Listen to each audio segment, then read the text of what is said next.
They wanted to boil the alien girl to absorb her energy, but she begged me. Reaches its pinnacle when Lyra, cornered in Eagle Fall Station's extraction chamber, transfers her essence to Jace in a desperate gamble. As blue-violet energy courses through his veins, Jace transforms, neither fully human nor Verunan, wielding newfound powers to shatter dampening fields and free captive aliens, forever altering his destiny, while Admiral Arx watches in horrified fascination. The air on Court Tasarn tasted of iron and regret. Jace Arden pulled his respirator tighter against the swirling red dust, adjusting the mask's seal around his weathered face. 38 years old by Earth's reckoning. But the mercenary life had carved deeper lines into his features, etching stories of violence across his skin like desert canyons. Year 3245 had been unkind to the Forgotten Planets. Once Court Tasarn had been a mining outpost with ambitions of becoming a trade hub. Now, it was just another broken world at the edge of the Vermissus galaxy, a place where the Varlan Corporation's influence stretched like a shadow across the dunes. Jace kept his head down as he navigated the narrow streets of the abandoned city. The buildings, once gleaming with promise, now stood as hollow reminders of corporate abandonment. Skeletal structures of metal and stone, baked under twin suns and scoured by centuries of sandstorms. Only the central district still clung to life, powered by Varlan's temporary generators and populated by those desperate or dangerous enough to call this place home. He wasn't supposed to be here. After deserting Varlan's mercenary division 3 years ago, returning to any company-controlled territory was effectively a death sentence. But information was worth the risk.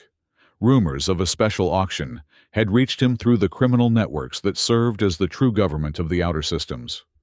The crowd grew thicker as Jace approached the ancient amphitheater, a relic from the planet's early colonization days. Once used for entertainment and governance, it now served a darker purpose. He slipped a few credit chips to the guard at the eastern entrance, a burly Tauran with 4 arms and a face like shattered granite. "Extraction ceremony starting soon," the guard rumbled, pocketing the bribe. "Big one today. Pure Verunan, prime specimen." Jace's stomach tightened. He'd heard whispers about the Veruna, a reclusive species from the Cygnus arm with unique biological properties.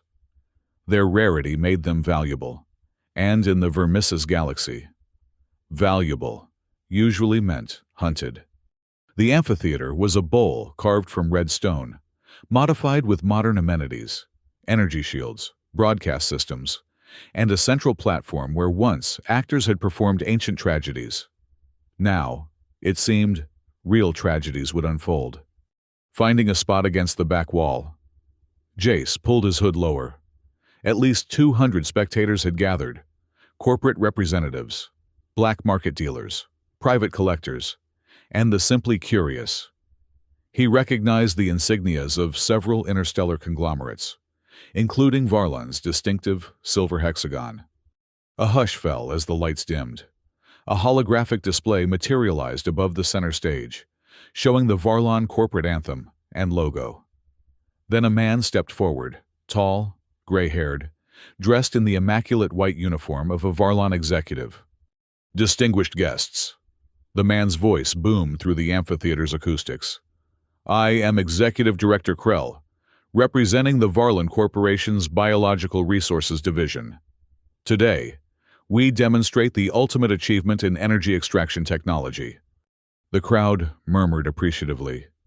Jace's hand instinctively moved toward the plasma pistol concealed beneath his cloak.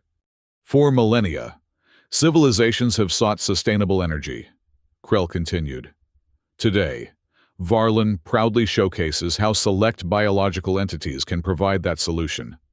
A circular section of the stage slid open, and a massive apparatus rose from below, a transparent chamber filled with swirling blue-violet plasma energy. Inside, suspended by gravitic restraints, was a figure. Jace leaned forward, his breath catching. It was a humanoid female with delicate features that appeared almost human, save for the iridescent blue-violet skin that seemed to shimmer with inner light. Her eyes, large, expressive, and the color of twilight, darted frantically around the arena. Long, silvery hair floated around her face as if underwater. Despite her alien appearance, the terror in her expression was unmistakably universal. "This specimen," Krell announced, "is one of the last Veruna. Their bodies naturally produce a unique energy matrix that, when properly extracted, can power a small city for months. Today's demonstration will showcase our proprietary extraction process before we open bidding." The audience applauded. Jace felt bile rise in his throat. During his years with Varlon, he'd done terrible things. He'd enforced corporate will on rebellious mining colonies.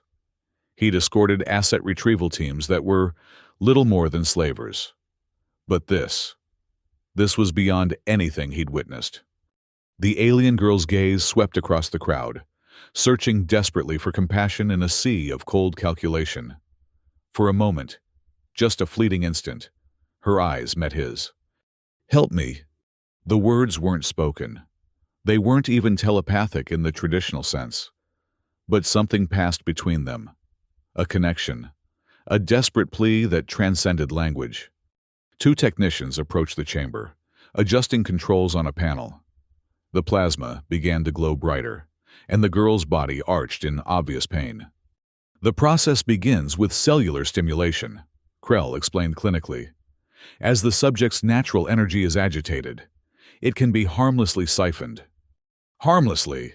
The word escaped Jace's lips before he could stop it, loud enough to draw stares from nearby spectators.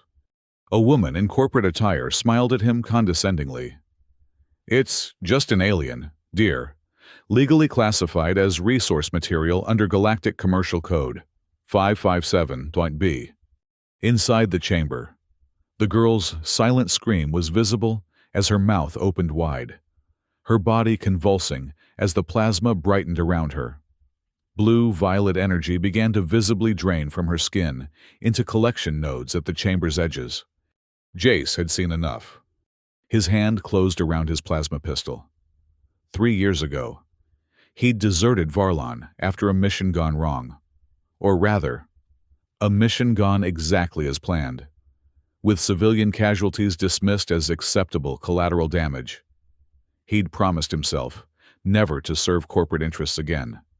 But old habits die hard, and sometimes the only way to fight monsters was to become one again. In one fluid motion, Jace drew his weapon and fired at the control panel. The shot connected with a satisfying explosion of sparks and smoke. Alarms immediately blared through the amphitheater. "Security breach! Security breach!" automated systems announced as panic erupted. Jace vaulted over the nearest railing, dropping 10 feet to the lower level. He rolled to absorb the impact and came up firing, not at people, but at infrastructure. The power coupling for the energy shield, the secondary controls, the gravitic stabilizers. Security personnel were mobilizing. But Jace had the advantage of surprise and decades of combat experience. He dodged behind a support column as return fire scorched the air where he'd stood moments before. The extraction chamber was failing, its plasma field fluctuating wildly. The Verunan girl inside was slumped forward, still conscious, but clearly weakened. Jace made a dash across open ground, plasma bolts raining around him. He skidded to a halt beside the chamber and fired point-blank at its locking mechanism. The transparent material shattered, and the plasma field collapsed with a sound like a thunderclap. The girl fell forward into his arms, surprisingly light despite her height. Her skin was cool to the touch and seemed to pulse with faint, internal light. "I've got you," Jace muttered, unsure if she could even understand. "Can you run?" Her twilight eyes focused on him, confusion and hope battling across her features. She nodded weakly. "Then run now. Ask questions later." Jace fired several covering shots toward the security team. Then, half-dragged, half-carried the alien girl toward the service tunnels he'd noted during his initial survey of the amphitheater. Standard mercenary practice. Always know your escape routes. Behind them, Executive Director Krell's voice rose above the chaos. 1 million credit bounty on the thief and the Verunan. Alive only. The tunnels beneath the amphitheater were a maze of maintenance passages, ancient plumbing, and structural supports. Jace navigated by instinct and memory, putting as much distance as possible between them and their pursuers. The Verunan girl stumbled alongside him, gradually regaining strength. Her breathing was labored but steady. "Name's Jace," he said between breaths. "Yours?" She hesitated, studying him with those unsettling twilight eyes. When she spoke, her voice was melodic, with an accent that made standard galactic sound like poetry. "Lyra," she replied. "Why did you help me?" Jace paused at a junction, checking for pursuit. "Good question. I'll let you know when I figure it out myself." A distant shout echoed through the tunnels. Jace pulled Lyra down a narrow side passage. "They're using thermal tracking," he explained, removing his cloak and wrapping it around her. "Your body temperature reads differently than humanoid standard. This might help confuse them temporarily." The passage opened onto a massive chamber filled with ancient machinery, the city's original water purification system, long abandoned. Dust and debris covered everything, but several exits were visible on the far side. "We need to reach the shipyards," Jace said, scanning the chamber for threats. "I have a contact there who—" He stopped abruptly as Lyra swayed, her knees buckling. He caught her before she hit the ground. "I need rest," she whispered. "The extraction, it takes much from us." "Rest isn't an option right now." Jace's voice was hard, but not unkind. "Every mercenary and bounty hunter on this rock will be looking for us. 1 million credits buys a lot of motivation." Lyra nodded weakly. "There is another way." She placed her palm against his cheek. Jace flinched at the contact, but didn't pull away. Her skin felt like silk against his, and where she touched him, a pleasant warmth spread through his body. "I can share energy," she explained. "It will strengthen me temporarily, though it will mean connection." "Connection? What kind of—" "No time to explain. Do you consent?" The sound of pursuit grew louder. Jace made a quick calculation. "Do it." Lyra's eyes locked with his. Her irises expanded until they were pools of swirling violet and blue. The faint luminescence beneath her skin intensified, pulsing in rhythm with her heartbeat. She placed her other hand on his chest, directly over his heart. The sensation was like nothing Jace had experienced before, a rush of vitality that flowed from him to her and then back again, amplified and purified. For a brief moment, he felt what she felt: fear, gratitude, determination, and beneath it all, a profound loneliness that mirrored his own. When she pulled away, both of them were breathing hard. Lyra stood straighter, her movements more fluid and confident. "Thank you," she said. "That will sustain me until we reach safety." Jace felt different, more alert, his senses sharper. "What did you do to me?" "Nothing harmful. I borrowed your life force and returned it with interest." She gestured toward the far exit.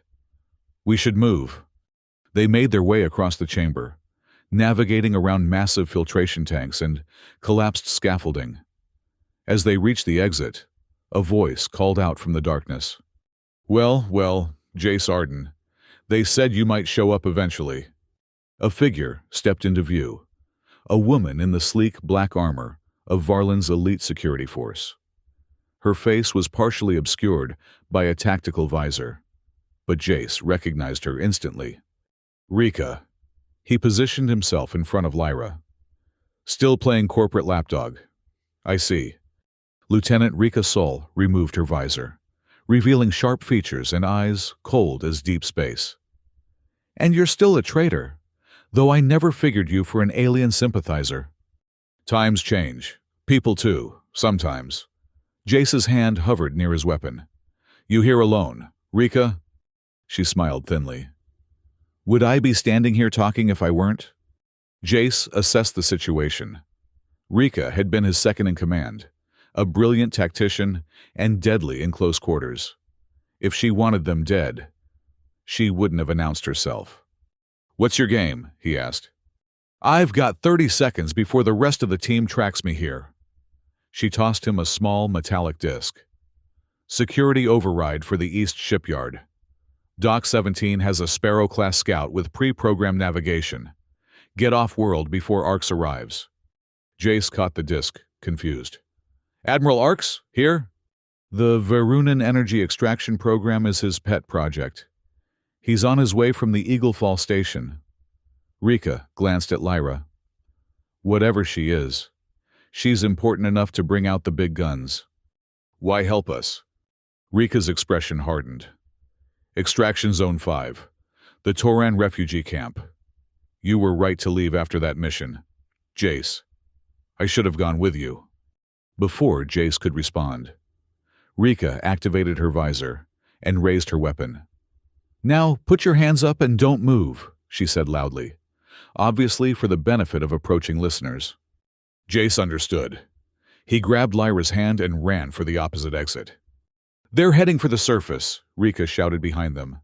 "Sector 4B, I need backup." The tunnel sloped upward, eventually opening onto a narrow maintenance shaft that led to the surface. As they climbed, the acrid smell of Cortisarn's atmosphere grew stronger. "Your friend," Lyra said as they ascended. "She risked much." "She's not my friend," Jace replied automatically, then reconsidered. "But yeah, she did." They emerged into a back alley of the city's industrial sector. The twin suns were setting, casting long shadows across the ruins. Heat pipes ran along the buildings, carrying thermal energy from deep core taps to the few functioning structures in the central district. "The shipyard is 2 kilometers east," Jace said, orienting himself. "We'll follow the heat pipes, less foot traffic, and the thermal signature will help mask us." They moved quickly, scaling access ladders to reach the elevated heat pipe network. From this vantage, they could see security forces establishing checkpoints throughout the city. Drones buzzed overhead, scanning for their targets. As they traversed the narrow maintenance walkway alongside the massive pipes, Lyra finally spoke again. "You were one of them," she said, not a question. Jace didn't slow his pace. "Varlin Mercenary Division, 8 years, deserted 3 years ago." "Why?" He glanced back at her. "Why did I join? Or why did I leave?" "Both." Jace vaulted over a gap in the walkway, then helped Lyra across.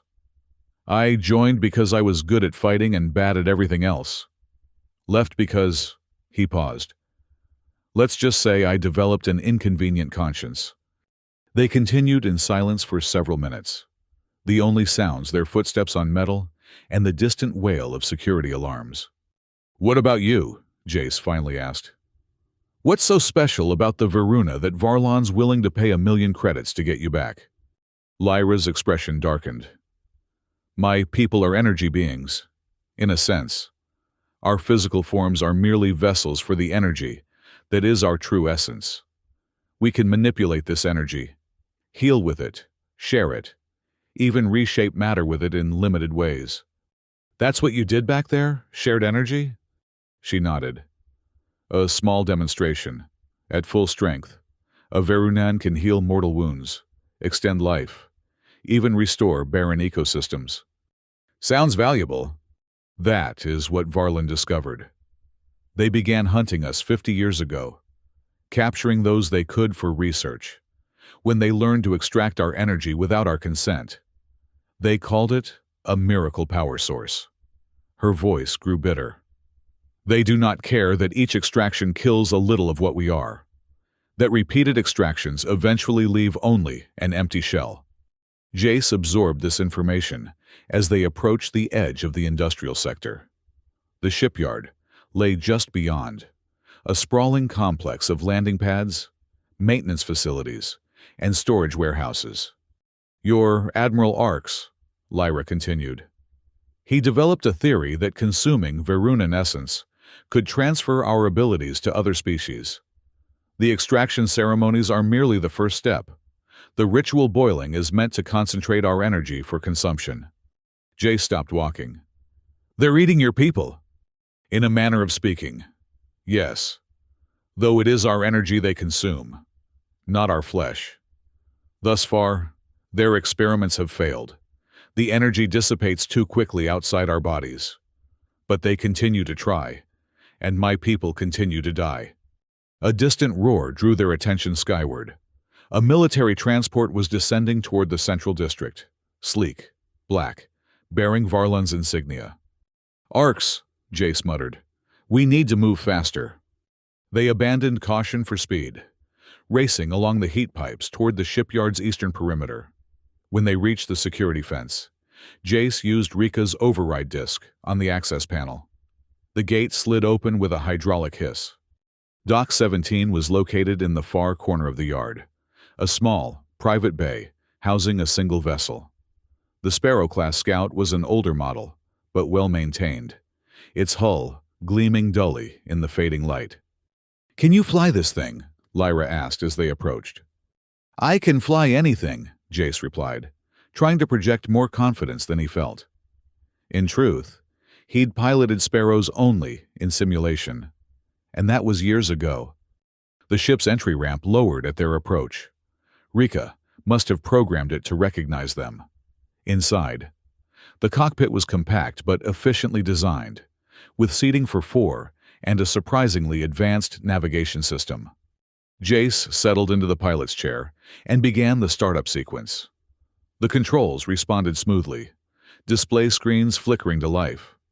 Pre-programmed navigation, he confirmed, checking the flight computer.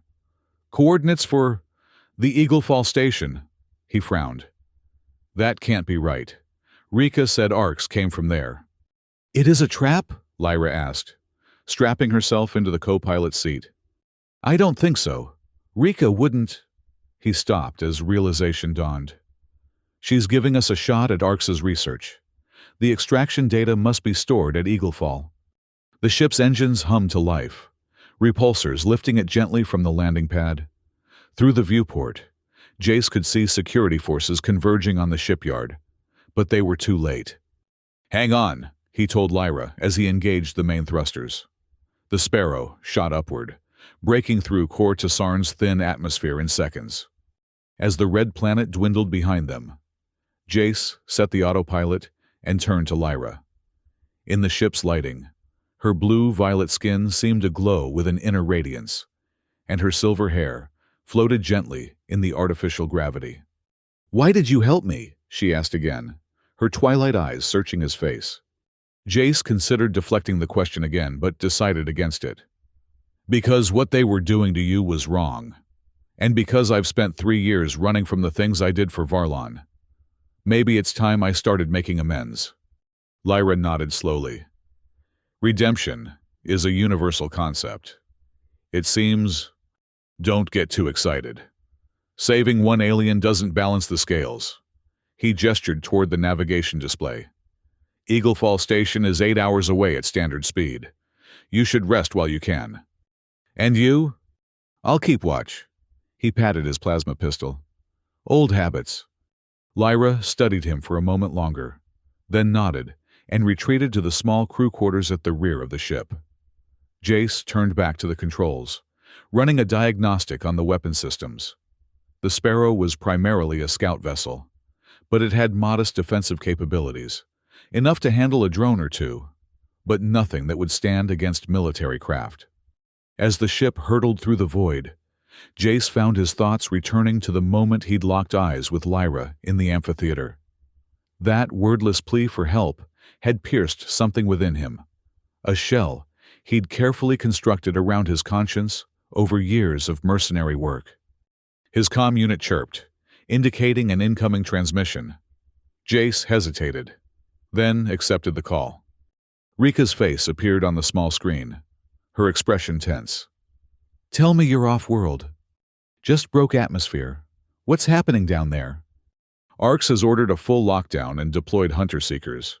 He's taking this personally. Jace, what did you do to piss him off so thoroughly? Stole his science experiment. Apparently, Jace lowered his voice, though Lyra was out of earshot. The Varunan says they're using her people as living batteries, extracting their energy, killing them in the process. Rika's face remained carefully neutral. That's not the official story. Never is. Listen, about Eagle Fall, the research is there, she confirmed. Extraction protocols, genetic analyses, everything. If you want to expose what Varlon's doing, that's where you'll find the evidence. Along with Arx's security forces, he's redirected most of them to Court to Sarn. Eagle Fall will be operating with minimal personnel. Rika glanced over her shoulder. I have to go. Ping me when you reach the station. I've uploaded access codes to your ship's computer. The transmission ended before Jace could thank her. He leaned back in his seat, processing this new information. Rika was taking an enormous risk helping them. If Varlon discovered her involvement, she'd face worse than discharge. Hours passed. Jace remained at the controls, monitoring their course and scanning for pursuit vessels. None appeared, which only increased his unease. Varlon wouldn't abandon the chase so easily. Eventually, Lyra returned to the cockpit, looking refreshed. She'd found spare clothing in the crew quarters, a simple jumpsuit that hung loosely on her slender frame. Your species requires little sleep, she observed, taking the co-pilot's chair. My profession required staying alert. Jace checked the navigation display. 3 hours to Eagle Fall. We should talk strategy. Lyra nodded. I presume we are not making a social call. Despite the tension, Jace found himself almost smiling. Not exactly. Eagle Fall is Arx's research base. If we're going to stop these extractions, we need proof of what Varlon's doing, and possibly a way to counter their technology. A raid, then. A stealth mission, Jace corrected. We get in, access their research database, and get out. No confrontation unless absolutely necessary. Lyra's expression turned grave. There will be others of my kind there. Prisoners. Jace had anticipated this. Rescuing them complicates things significantly. I cannot abandon them. Her voice was quiet but firm. I'm not suggesting we do. But priority one is the research data. Without it, Varlon just finds more Varuna and starts over. He met her gaze directly. We free your people if we can, but the mission comes first. Agreed? After a long moment, Lyra nodded. Agreed. Good. Now, tell me everything you know about Varunan physiology that might help us. Weaknesses, strengths. Anything Varlon might be using against your people. For the next hour, Lyra explained the intricacies of her species. The Varuna were essentially energy beings inhabiting physical forms, their bodies serving as vessels for their true essence. Their cellular structure contained unique organelles, capable of storing and manipulating energy at a quantum level. Our abilities are strongest when we are in harmony, she explained. In proximity to others of our kind, our energy resonates and amplifies. Alone, we are vulnerable. That's why Varlon keeps you isolated, Jace realized. Prevents you from combining your powers. Yes, and they use dampening fields calibrated to our specific energy signature.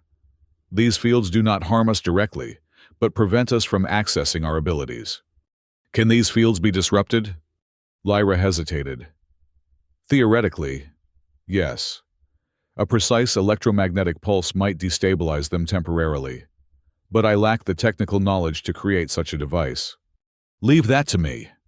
Jace began accessing the ship's technical schematics. A Sparrow's sensor array can be modified to emit various energy patterns, if we can identify the right frequency. They worked together for the remaining journey, Jace modifying equipment, while Lyra provided insights into Varunan energy patterns.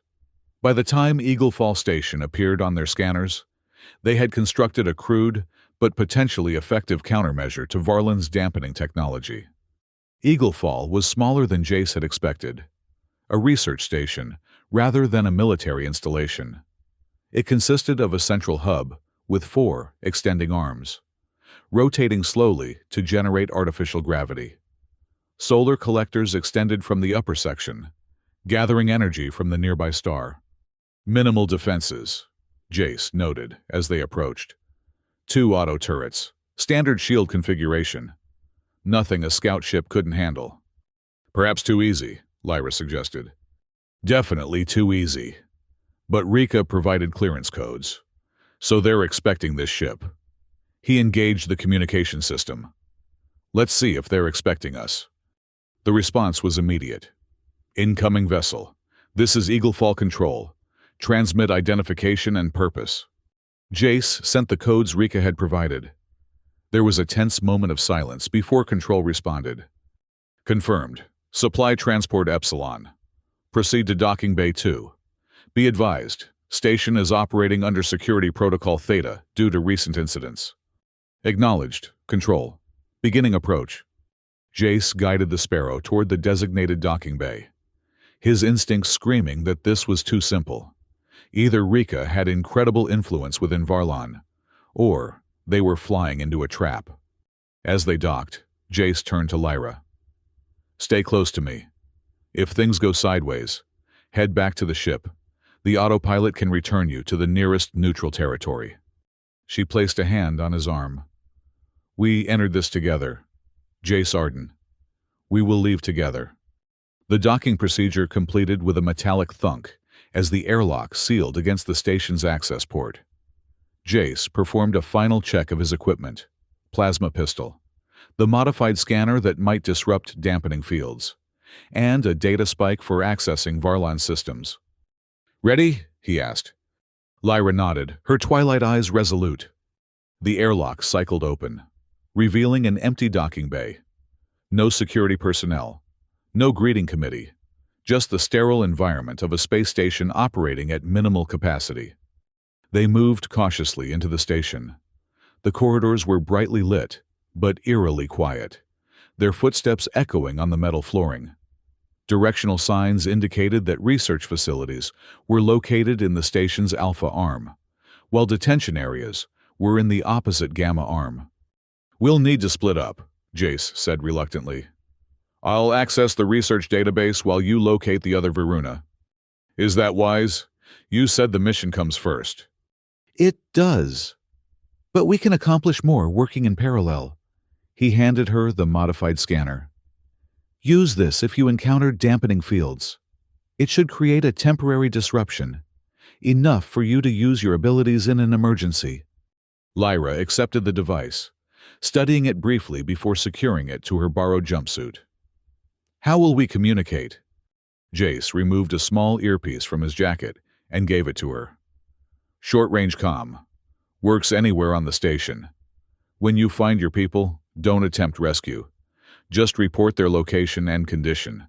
Then meet me at Junction Point, C7. He indicated the location on a station schematic displayed on a nearby wall panel. Understood. She inserted the earpiece, then met his gaze. Be careful, Jace Arden. Always am.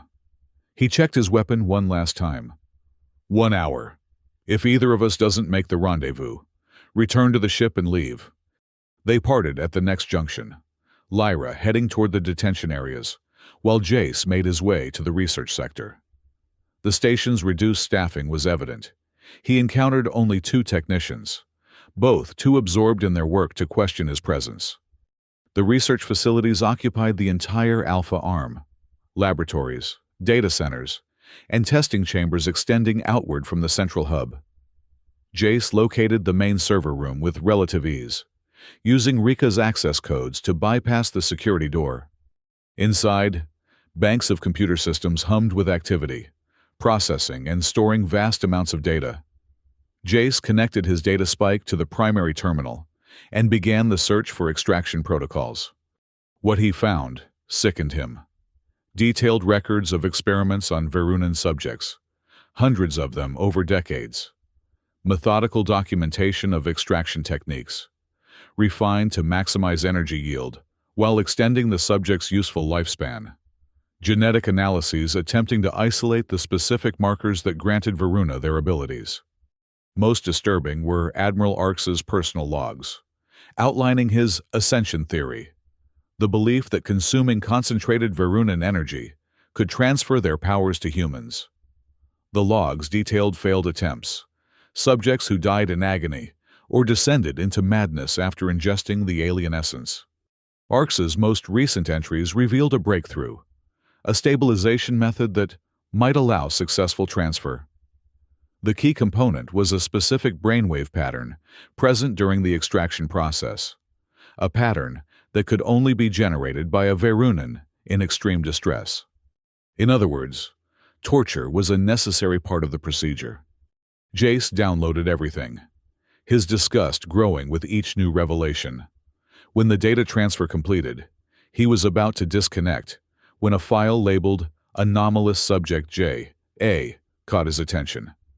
With growing unease, he opened the file to find his own military records, along with genetic analyses and medical scans he didn't recognize.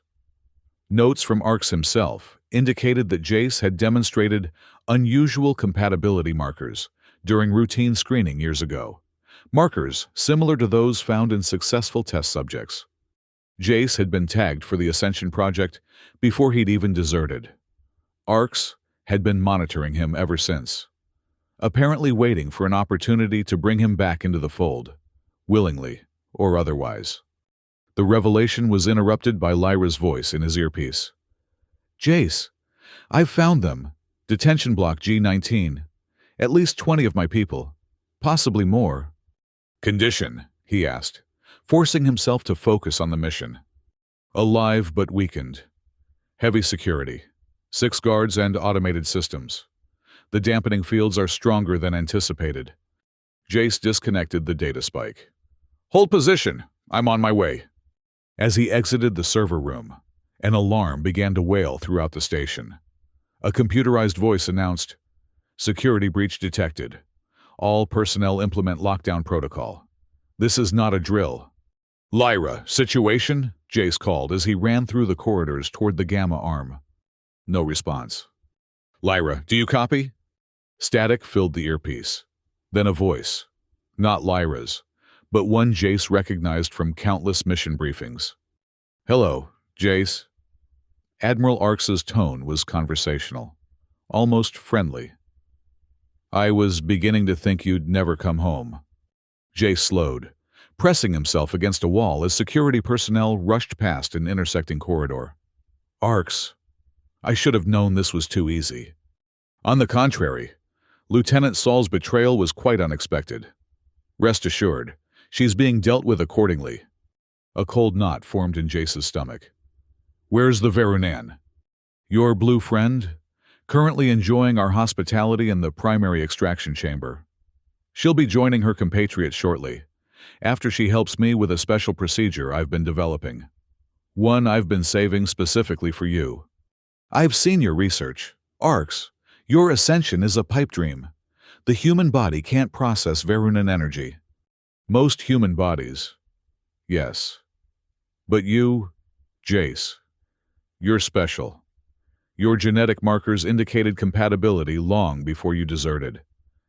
Why do you think I assigned you to those Verunan retrieval missions? I was preparing you."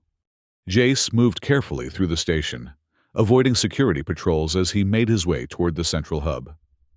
"And now you have a choice. Surrender yourself, undergo the procedure willingly, and the Veruna will be spared further suffering. Resist, and I'll extract every last drop of energy from each of them, starting with your blue friend." The transmission cut off, leaving Jace alone with his thoughts. He checked his weapon, considering his options.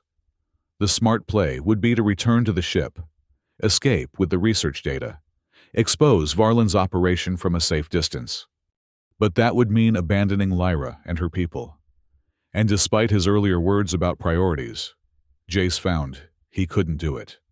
The extraction chamber was located in the station's central hub, a massive, circular room dominated by equipment far more sophisticated than what he'd seen on Cortisarn. Multiple transparent chambers lined the walls, each connected to a central collection apparatus. Most were empty, but one contained a familiar figure. Lyra hung suspended in a swirling field of energy, her body limp but conscious. Her twilight eyes found Jace as he entered, widening in alarm. Ah, right on schedule. Admiral Arx stepped from behind the central console, tall, immaculately uniformed, with the perfect posture of a career military man. His silver hair was cropped short, and his eyes were the cold gray of deep space. "Welcome home, soldier." Two security officers flanked him, weapons trained on Jace. More guards were positioned around the chamber, creating an inescapable perimeter. "This isn't my home," Jace replied, keeping his hands visible. "And I stopped being your soldier 3 years ago. Once Varlon, always Varlon. You know our motto." Arx approached with the confidence of a man who held all the cards. "I must admit, I was surprised when reports came in that you'd disrupted the extraction ceremony on Kortasarn. What prompted this sudden attack of conscience?" Jace's eyes flicked to Lyra, then back to Arx. "Maybe I just don't like seeing people treated like batteries." "People?" Arx laughed. "The Veruna aren't people. Jace, they're energy vessels, evolutionary dead ends that happen to develop useful properties. We're simply repurposing that energy for the benefit of real civilization. By torturing them to death..." Arx sighed. "Such a limited perspective. We're advancing humanity. Imagine a future where humans can heal with a touch, manipulate energy directly, extend life indefinitely. That's what the Ascension Project offers." "At what cost?" "An acceptable one." Arx gestured to the security officers. "Restrain him. Prepare for procedure A7. As the guards approached, Jace tensed. He'd counted 12 armed personnel in the chamber. Impossible odds even for someone with his training. But he didn't need to defeat them all. He just needed to reach Lyra. The moment the first guard laid hands on him, Jace exploded into action. A quick twist broke the man's grip, and Jace used the momentum to slam him into the second guard. In the same fluid motion, he drew his plasma pistol and fired at the control console, not to destroy it, but to create confusion. Alarms blared as emergency systems activated. Sprinkler systems engaged, drenching the room and creating a smokescreen of steam as water hit hot equipment. Jace dove behind a storage container as return fire filled the air. "Don't damage the subject," Arx shouted over the chaos. "I need him intact."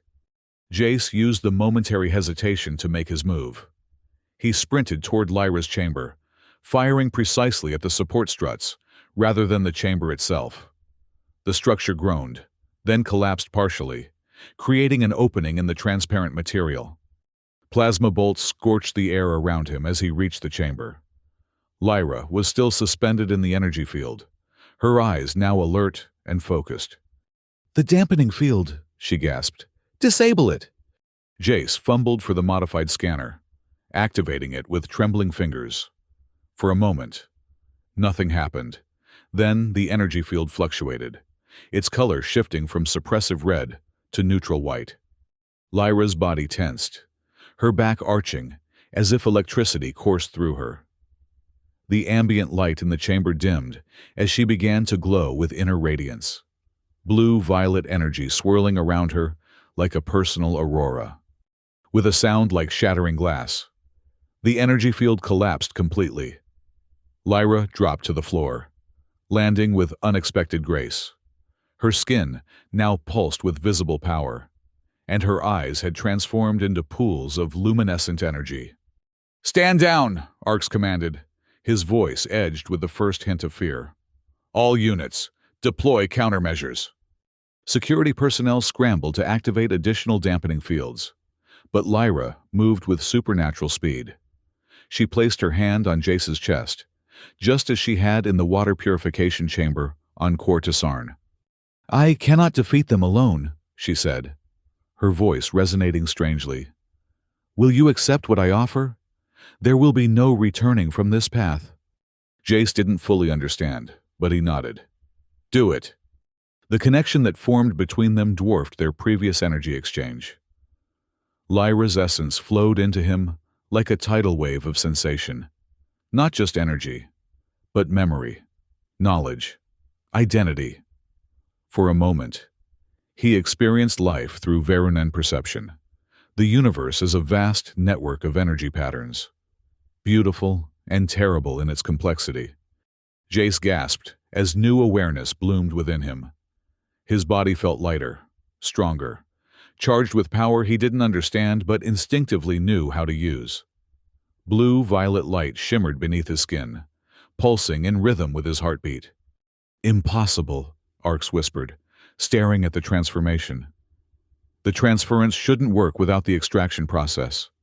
"You never understood," Lyra said, her voice carrying easily over the alarms. "Our energy cannot be taken, only given, freely shared with those who prove worthy." Together, Jace and Lyra turned toward the security forces. The guards opened fire, but the plasma bolts dissipated harmlessly against a shield of swirling energy that surrounded the pair. Jace extended his hand, mimicking Lyra's gesture. Energy coursed down his arm and erupted outward, not as a weapon, but as a wave of force that pushed the guards back without harming them. Equipment shattered, dampening field generators imploded, and the chamber's main doors buckled outward. "The other Veruna," Jace said, his voice overlaid with harmonic tones. "We need to free them." Lyra nodded, placing her hand on the nearest wall.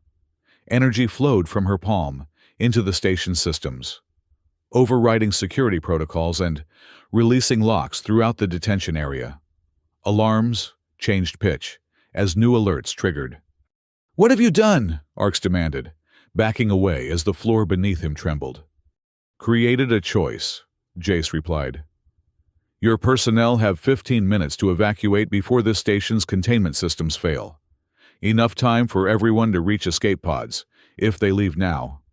As if to emphasize his point, a distant explosion rocked the station. Emergency lighting activated as primary systems began to fail. "You'll die too," Arx said. "Perhaps," Lyra's expression was serene, "but my people will be free." Security personnel were already retreating, prioritizing survival over duty. Arx looked around, realizing he stood alone. "This isn't over," he snarled, before finally turning and running for the exit. Jace and Lyra moved through the station with purpose, following the connection they now shared with the other Veruna. They found them emerging from the detention blocks, 23 in total, of various ages, all bearing the same blue-violet skin and silver hair, though many were badly weakened from repeated extractions. "Sisters, brothers," Lyra greeted them in the melodic language of their kind. "We are leaving this place." The eldest of the group, a male with deeply lined features, approached Jace with wonder. "You carry our essence," he said in halting galactic standard. "How is this possible?" "Questions later," Jace replied, gesturing toward the docking bays. "We have 10 minutes before this place becomes a debris field." They moved as quickly as the weakest among them could manage, navigating through corridors now choked with smoke and periodically shaken by explosions. The station's automated voice calmly announced catastrophic failures throughout the structure. When they reached Docking Bay 2, they found their Sparrow untouched, but it was designed for a crew of 4, not 25. "We can't all fit," Jace said, calculations running through his mind. "The life support systems couldn't handle it even if we could squeeze everyone in." "There," one of the younger Veruna pointed to an adjacent bay, where a Varlan personnel transport sat idle. "It's larger." "And probably locked down," Jace noted. Lyra placed her hand on his shoulder. "Not for us. Not anymore." Together, they approached the transport's access panel. Jace felt the energy flow through him, interfacing with the ship's systems on a level beyond mere hacking. The security protocols recognized them not as intruders, but as authorized users with the highest clearance. The transport's boarding ramp lowered, revealing a cabin with capacity for 40 passengers. The Veruna hurried aboard, while Jace and Lyra prepared the launch sequence. 6 minutes to containment failure, the station's computer announced pleasantly. The transport's engines hummed to life, repulsors lifting it gently from the docking bay floor. Jace guided it away from the station just as another explosion tore through the structure, sending debris spinning into space. From a safe distance, they watched as Eagle Fall Station's arms broke apart, escape pods launching in all directions like seeds from a dying plant. The central hub held out the longest before finally rupturing in a spectacular but silent explosion, the vacuum of space swallowing all sound. In the transport's cabin, the Varuna gathered around viewports, their expressions a mixture of satisfaction and solemn reflection. They had achieved freedom, but at great cost. Many of their kind had already perished in Varlan's extractions. Lyra joined Jace at the controls, her glow dimmed but steady. "Where shall we go now?" Jace checked the ship's navigation system. "Nearest neutral territory is the Marath Belt. Mining colonies. Mostly. But independent from corporate control. We can regroup there, figure out our next move." "And what is our next move?" Jace Arden? She studied his face, which still occasionally shimmered with traces of Varunan energy. "You carry part of us now. You're neither fully human nor Varunan." "I don't know what I am," he admitted. "But I know what Varlan is doing has to be stopped. The data we recovered from Eagle Fall, it's evidence of crimes against sentient beings. If we can get it to the Galactic Alliance Council." "Varlan has representatives on the council," one of the elder Varuna interjected. "They will bury any evidence, discredit any testimony." "Then we find another way," Jace insisted. "Ark survived. I saw his escape pod launch. He'll rebuild the program. Continue hunting your people unless we stop him permanently." Lyra placed her hand over his on the control panel. "We will stop him. Together." The journey to the Marath Belt took 3 days. During that time, the Varuna recovered their strength, sharing energy among themselves and with Jace, who continued to adapt to his transformed physiology. He learned more about their history, how the Varuna had once been numerous, inhabiting a verdant world in the Cygnus Arm, how their ability to manipulate energy had created a peaceful civilization, free from scarcity or conflict, and how that same ability had made them targets when interstellar corporations discovered their existence.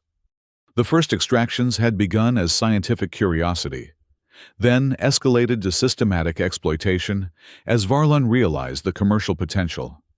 Within a generation, the Varunan homeworld had been stripped of its population, the survivors scattered across the galaxy, hiding their nature to avoid capture.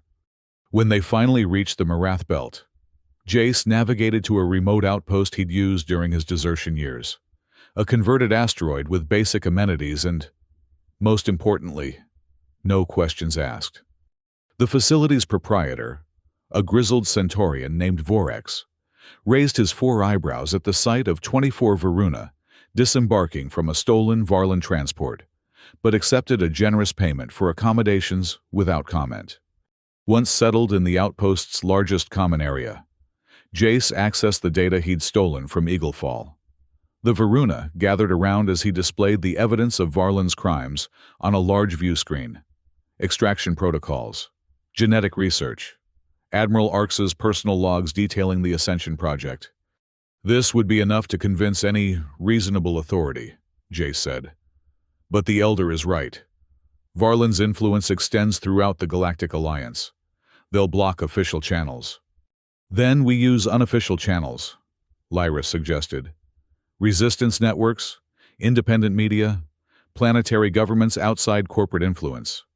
"A good start," Jace agreed. "But Arx won't stop. Not after what happened at Eagle Fall. He's seen that Varunan energy transfer is possible. He just doesn't understand how it works." "He believes it requires torturing us," one of the younger Varuna said bitterly. "Because he doesn't understand the true nature of your gift," Jace replied. "It can't be taken by force, only given freely." "But he'll never accept that. He'll capture more of your people, refine his methods, Continue the extractions until he achieves his version of ascension or wipes out your entire species. Then we must strike first, the eldest Verunan declared. End this threat before it grows again. A somber silence fell over the gathering. The Varuna were, by nature, peaceful. The notion of preemptive violence went against their deepest cultural values. Lyra finally broke the silence. There is another possibility. All eyes turned to her. The Restoration Wellspring, she said quietly. The other Varuna reacted with obvious shock, some with hope, others with disbelief. It is a myth, the eldest said firmly. A story told to children. No. Lyra's expression was resolute. I have seen the ancient texts in our temple archives before they were destroyed. The wellspring exists on Exroth, at the convergence of ley lines where our ancestors first discovered their connection to the universal energy. What is this wellspring? Jace asked. A place of power, Lyra explained, where our abilities are magnified 100-fold. From there, a unified group of Varuna could project a healing wave across vast distances, potentially transforming the energy patterns of those who have corrupted themselves through violence and greed. You mean arcs, Varlin? And beyond. The wave would not harm them physically, but would realign their energy to its natural harmonious state, essentially removing the capacity for calculated cruelty while leaving free will intact. Jace considered this. Mind control? No, Lyra said firmly. Energy healing. The difference is crucial. We would not impose our will upon them, merely restore them to the balanced state all conscious beings naturally tend toward before trauma and corruption intervene. The ethical implications were staggering. Jace wasn't sure if what Lyra proposed was better or worse than direct confrontation. But one thing was clear. They needed options beyond endless conflict. Where is this Exroth? He asked. In what you call the Carina Nebula, the eldest Verunan replied reluctantly. A treacherous region, difficult to navigate. Many have sought the wellspring over the centuries. None have returned. Because they lacked proper guidance, Lyra countered. The texts describe markers, signs that only our kind can perceive. Before the discussion could continue, an alarm sounded throughout the outpost. Vorex's voice came over the intercom. Incoming vessels. Varlin insignia. 3 Hunter-class ships approaching fast. Jace rushed to the viewport. Sure enough, 3 sleek black vessels were decelerating toward the asteroid, their weapon systems visibly charging. How did they find us so quickly? One of the Varuna asked. Jace's mind raced through possibilities before landing on an obvious answer. The transport. It must have had a tracker we missed. We need to evacuate, Lyra said urgently. No time. Jace checked the outpost's rudimentary defensive systems, barely adequate for deterring pirates, let alone military vessels. Those hunters will lock down all departure vectors. The outpost shuddered as the first warning shot struck its outer shields. Attention unauthorized occupants! A familiar voice broadcast throughout the facility. This is Admiral Arx of the Varlin Security Force.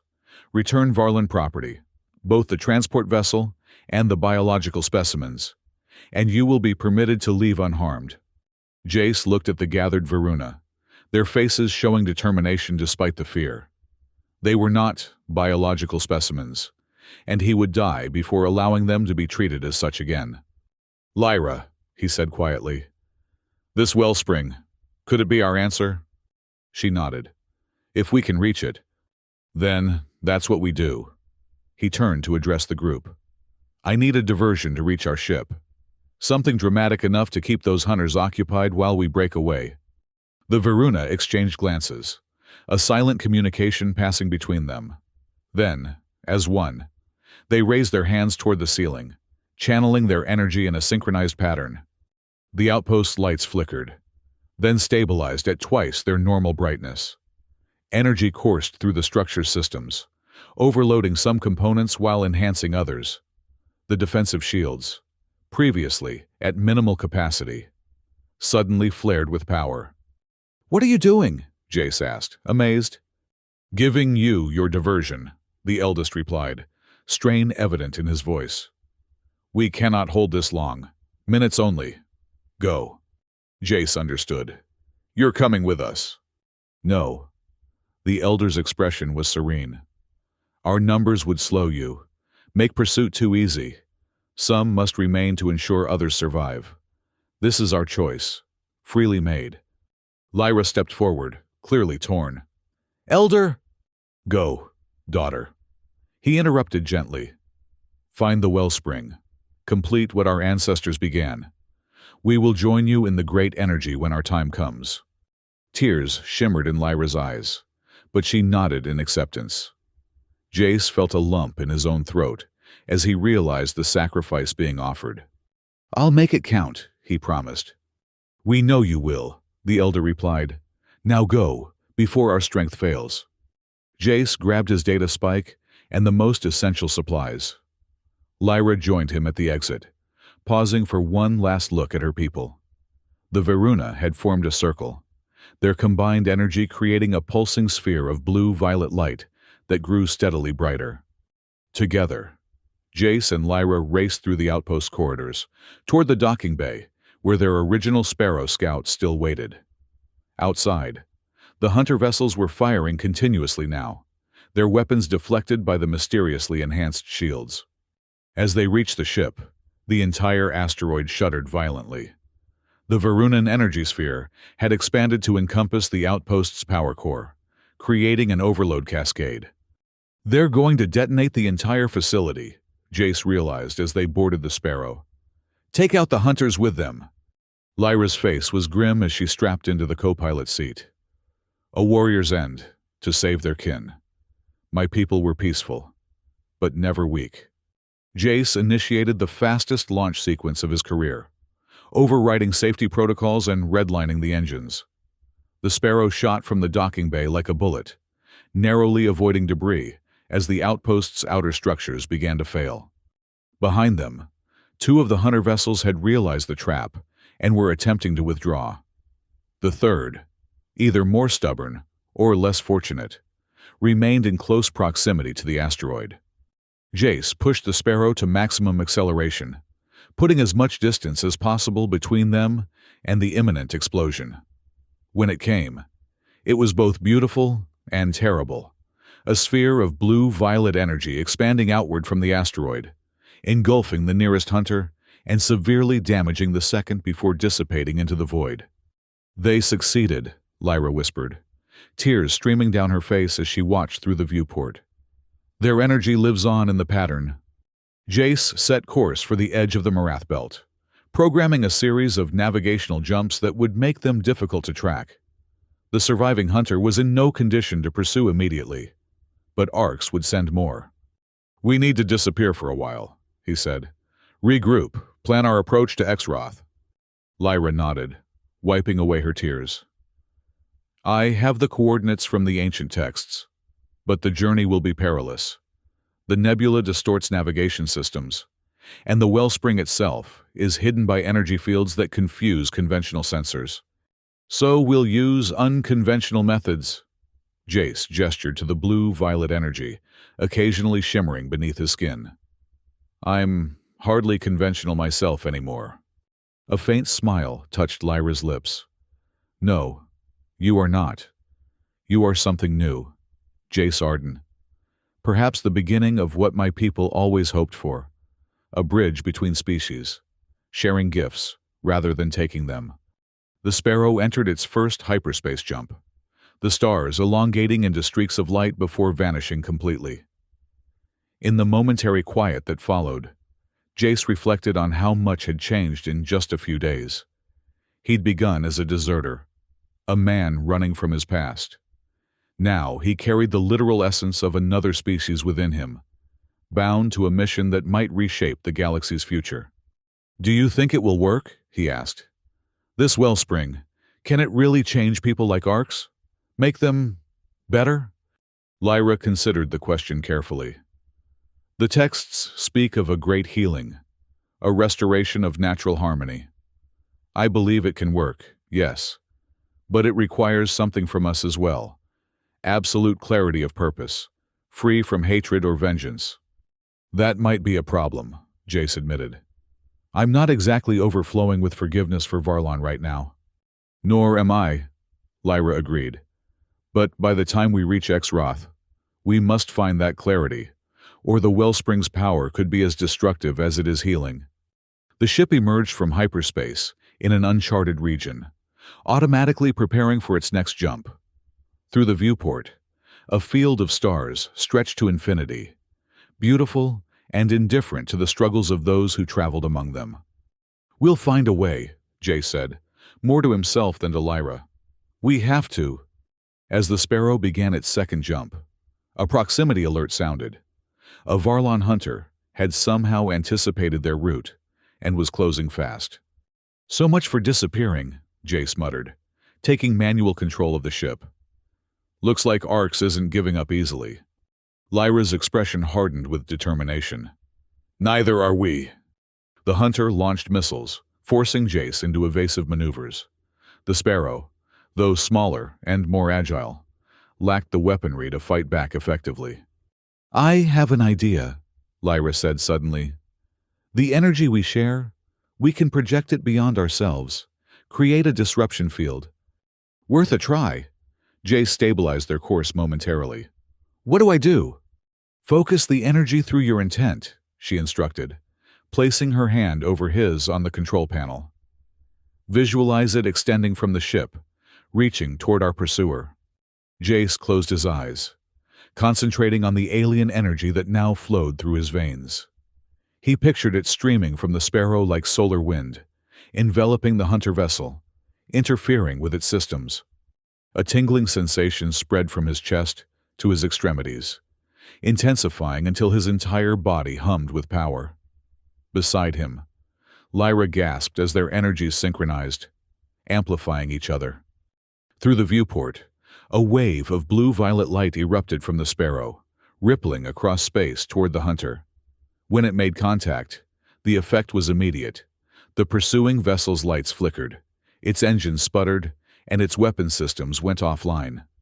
It worked, Jace exclaimed, seizing the opportunity to accelerate away. We disabled it! Temporarily, Lyra cautioned, and at cost. Look. She pointed to his hands. The blue-violet glow had dimmed significantly, and he suddenly felt exhausted, as if he'd run for days without rest. The energy requires replenishment, she explained, especially for a new vessel like yourself. We must be judicious in its use until you learn to regenerate naturally. Jace nodded, programming their next jump while the hunter remained disabled. Then we conserve strength, travel smart, and make for Exroth with all possible speed. As the stars once again elongated into streaks of light, Jace allowed himself a moment of hope. The road ahead would be dangerous. Arx would continue hunting them. The nebula presented its own hazards, and the wellspring itself was largely unknown territory. But for the first time since deserting Varlon, he had a purpose beyond mere survival, and for the first time in his life, he wasn't fighting alone. Lyra seemed to sense his thoughts.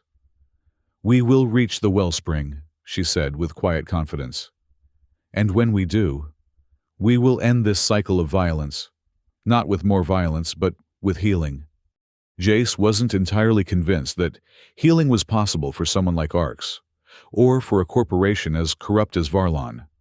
But as the Sparrow carried them deeper into uncharted space, toward a destination shrouded in myth and danger, he found himself willing to believe it might be. After all, he had already witnessed one impossible transformation, his own. The next jump would take them to the edge of the Carina Nebula. Beyond that lay Exroth and the Wellspring, with all its promise and peril, whatever awaited them there. Jace knew that he and Lyra would face it together, two beings from different worlds, sharing a bond that transcended species, united in a common purpose. To end the extraction, to bring healing, to create a future where energy was shared, not stolen. As the Sparrow hurtled through the void, Jace made a silent promise to the Veruna who had sacrificed themselves at the outpost. Their energy would live on, not just in the cosmic pattern, but in the changes he and Lyra would bring to the galaxy. One way or another, Admiral Arx and the Varlin Corporation would never boil another Verunan again.